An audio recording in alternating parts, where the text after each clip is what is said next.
looking at ROI poker. And I think the title that you have on your slides is a little bit different. I've added a slider to it as well.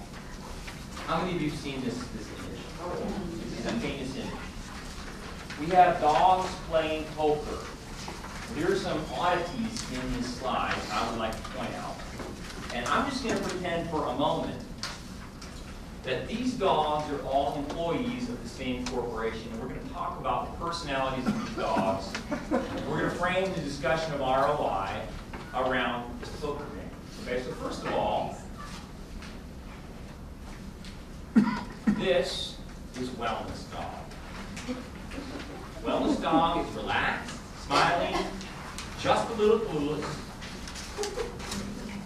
And you'll notice that Wellness Dog, right in front of Wellness Dog is drinking iced tea.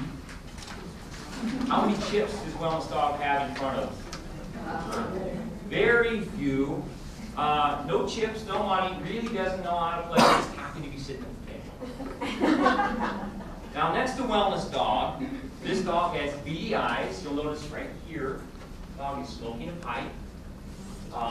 This dog is trying to be sophisticated, sharp, focused, ready to bite if needs be. Is really interested in examining the situation for the best benefit. Will befriend other dogs at the table if he thinks it will get him ahead. This dog is a purchasing or procurement dog. How many of you work with a purchasing dog? I think this is a pretty accurate characterization. This dog is the only dog at the table that has 2 beers because the beer was free. Also has no chips. She's trying hard to be part of the action and stay in the game, but she's obviously overworked and underappreciated. She really doesn't care about poker. What she really wants is to go to sleep. This is the HR dog. This dog right here is pathological. He's got beady eyes. He's also psychoanalyzing everyone and everything. He's stern. He's thoughtful, and none of the other dogs understand a word that this dog says. This is EAP dog. Some of you work with EAP dogs. The dog on the right, this is the consultant dog. He's the only one at the table to do the bidding of other dogs, and he's there to spout off poker statistics from recently peer-reviewed studies. His goal is to come off reading everybody and come off sounding like the most informed so he can collect his chips in the end. How many of you work with consultant dogs? You. This is the most interesting thing. These 2 dogs, the one on the right is the CEO. He's got the most bling on his collar, and the collar is also the biggest. And you notice that he's smoking a cigar. We'll assume that it's a he because only a he would be stupid enough to smoke a cigar. And the one on the left is the CFO. Also got a pretty blinging collar, and it's pretty darn big. They're in this together. See that down there? They're in this game together.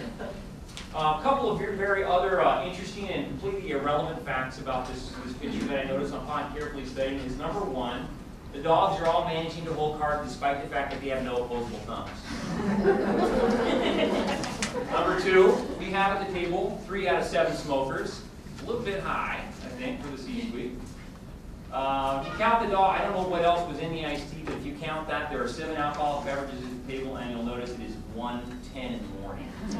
Nobody should play poker at that time. Well, how do we break this down? How do we analyze it? What does it really mean? Well, let me ask you this question. What are these dogs playing for? Well, that's a great question. The dogs are playing for resources. Now, I don't want to make this a zero-sum game. I don't want to propose the idea that it's about wellness or a EAP. It's a false dichotomy. But the fact of the matter is, employee benefits are a limited resource, particularly in an economy like the one we're in right now. Are you kind of down with that?